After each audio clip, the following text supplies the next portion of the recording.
Salut et bienvenue sur Montréal 360. Nous c'est Mathieu et Roxane, deux expats.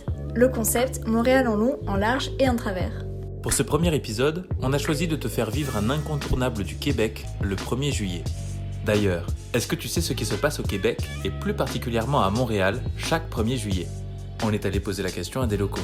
Eh oui, les déménagements. C'est la fête du Canada et tout le monde déménage le 1er juillet. Concernant le choix de cette date, chacun y va de son hypothèse, avec parfois une dose d'humour. J'ai aucune idée pourquoi. Moi, j'aime ça dire que c'est en rébellion contre la fête du Canada. On s'en fout, donc on déménage. La province de Québec et le jour du déménagement, c'est une histoire qui remonte à 1974. Jusqu'alors, les Québécois déménageaient le 1er mai. On doit en fait ce changement à l'église afin d'éviter les expulsions hivernales. La tradition du 1er juillet était lancée. Sur place, on y rencontre tous les types de déménageurs, et chacun y vit une expérience singulière.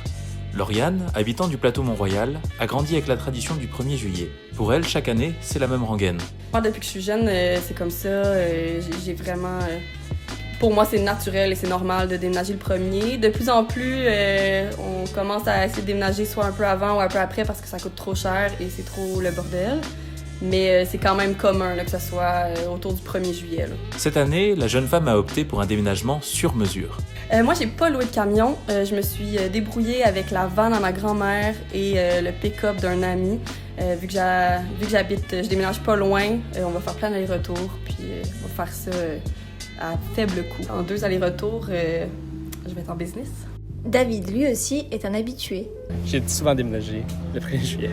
Quasiment, mais là, ça fait 7 ans que j'habite à Montréal, à part la dernière année. Puis dans tous ces 7 ans-là, je suis sûr que j'en ai fait au moins 4 ou 5. Plus d'autres avant dans d'autres villes du Québec.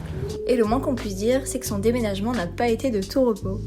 Nous, on est venus de Rouyn-Noranda, de Abitibi, pour revenir à Montréal. C'est 9 heures de char, là. Fait que là, on est juste content d'être là puis d'avoir des gens pour nous aider, puis on est content. Là. Il y a eu plein d'imprévus, là, comme le camion n'était pas disponible. Après ça, il fallait qu'on conduise 1h30 aller chercher le camion.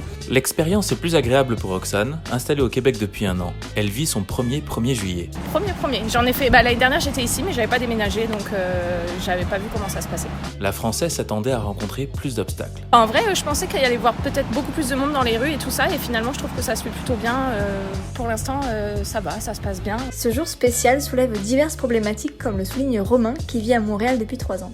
En fait, ce qui est vraiment plate, c'est que comme tout le monde déménage le 1er juillet, tout est cher parce que toutes les camionnettes, si tu dois louer une camionnette, il faut s'y prendre super à l'avance, c'est super cher. Sans parler des potentiels problèmes de trafic que cela peut créer sur l'île. C'est vraiment pas une super idée, je pense que c'est vraiment le chaos cette journée-là dans Montréal. C'est ça justement, vraiment bordélique, mais super agité. On accepte le chaos aujourd'hui.